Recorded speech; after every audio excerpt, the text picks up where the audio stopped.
Miss Camille po.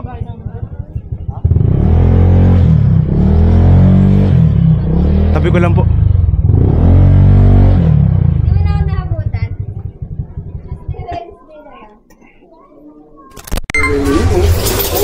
Wala kang jacket na. Palimlim naman. Sa sumunod na Tama yung kamugin ko, ha? Basta nagkaka-boyfriend yan. When? Hindi ko. Uy, maingay si MM na nakakaalam nun. Secret lang yun. Ano, meron din siyang ano. SM, ano ka ba? Grande. Ha? Sabi monumento. Layo pa naman. Bakit si Kelly, bigyan na natin ito? Hindi, sa office lang yun. Bye! Uy, may pa-mic. Para di mo ako sigawan mamaya. Meron din ba? Okay na po.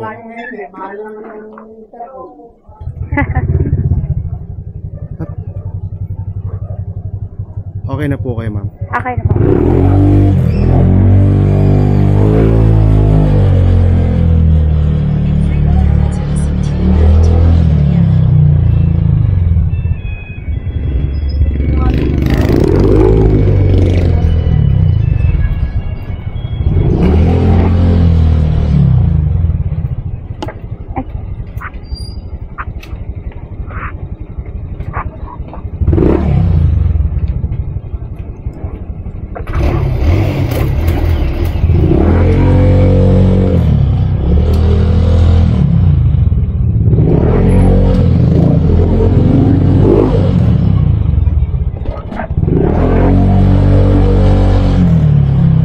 Bumisita ka lang dyan, ma'am?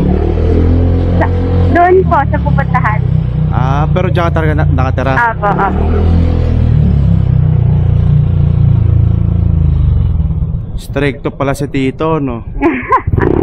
Nanloloko lang po yun. Ang astig naman ito. Bakit, ma'am? First time ka dito. May kakwentuhan ba? Para ano, hindi rin maboring sa biyahe. Tsaka di mo rin yung namamalayan na, ay, nandito na pala tayo.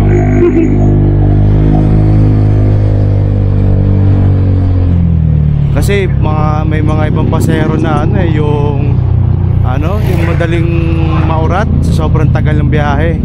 Kaya minsan na ginagawa ko na lang, kwentuhan na lang tayo para yung traffic hindi mo ramdam.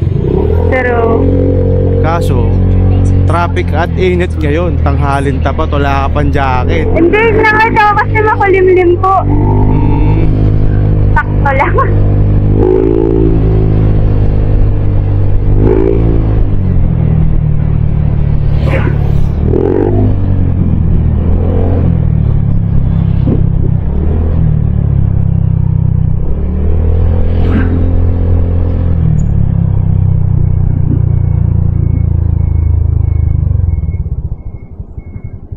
Huwag sanang umulan. Kaya nga po eh. Yan ang magiging kalaban natin dalawa. Meron mga kapote, kaso baka tulad nito, may init na, tapos mamaya uulan. Baka yung trangkaso ba ang ano?